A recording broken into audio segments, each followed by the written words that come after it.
जय हिंद दोस्तों, जय हिंद बच्चों। आज मैं राजनीतिक विज्ञान के छोटे प्रश्नों के बारे में बताऊंगा। आप सबका RLB नेटवर्क 5 में स्वागत है। आप हमारा YouTube चैनल में आप सभी का स्वागत है। अभी मैं शुरू करता हूं कि नेहरू जी की मृत्यु कब हुई। तो आपको उत्तर लिखना है इसका, यानी 4 ऑप्शन नहीं बता रहा हूं, मैं मात्र एक ही ऑप्शन बता रहा हूं। उसका आपको ध्यान में रखना है कि नेहरू जी की मृत्यु कब हुई। तो मई 1964 में हुई। मई 1964 में आपको यह याद रखना है। नेहरू जी की मृत्यु कब हुई? तो 1964 मई के महीने में हुई। और नेहरू जी के बाद प्रधानमंत्री कौन बना? नेहरू जी की जब मृत्यु हो गई तो उस समय उसके बाद प्रधानमंत्री कौन बना? तो आपको उत्तर लिखना है लाल बहादुर शास्त्री। नेहरू जी के बाद में लाल बहादुर शास्त्री भारत के द्वितीय प्रधानमंत्री बने। या कोई प्रश्न पूछ ले कि भारत में दूसरा प्रधानमंत्री कौन था, तो आपको बताना है लाल बहादुर शास्त्री। और इसके बाद में है कि लाल बहादुर शास्त्री का निधन कहाँ हुआ था? भारत में हुआ था या बाहर हुआ था? तो आपको इसका उत्तर है रूस में हुई थी मृत्यु या निधन। लाल बहादुर शास्त्री जी का निधन भारत में न होकर के विदेश में हुआ था, और वह जगह है रूस।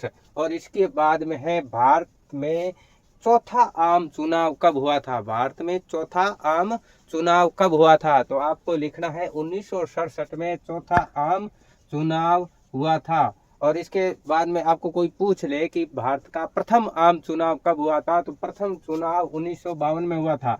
1952 में हुआ था प्रथम आम चुनाव 1952 में। और चौथा आम चुनाव हुआ था 1967 में। इसके बाद में है भारत में गठबंधन कब शुरू हुआ था? भारत में सबसे पहले गठबंधन कब शुरू हुआ था? तो 1967 में ही गठबंधन शुरू हो गया था। और इसके बाद में है दल बदल कब से शुरू हुआ था? तो 1967 में ही शुरू हो गया था यही दल बदल। और इसके बाद में हम आगे देखते हैं तो कांग्रेस का विभाजन कब हुआ था?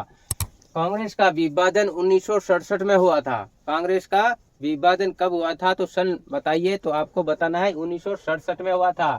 और स्कूलों के अंदर दोपहर का जो भोजन मिलता है बच्चों को, ये योजना किसके द्वारा लाई गई थी? तो यह योजना के कामराज ने 1967 में प्रस्ताव रखा, और इनके द्वारा के कामराज योजना के तहत दोपहर का भोजन स्कूलों के अंदर लाया गया। और इसी के बाद में है गरीबी हटाओ का नारा किस पार्टी ने दिया? गरीबी हटाओ का नारा किस पार्टी ने दिया? और उससे उस पार्टी की भारी बहुमत से विजय हुई। तो गरीबी हटाओ का नारा कांग्रेस पार्टी ने दिया था। और इसी के बाद कांग्रेस में बहुमत मिला, और वही बहुमत था 375 सीटें कांग्रेस ने हासिल की।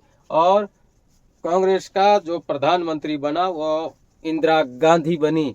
और इसी के साथ ये जो आपके प्रश्न हुए हैं, इसी के बाद हम कल आगे की नेक्स्ट क्लास में मिलेंगे।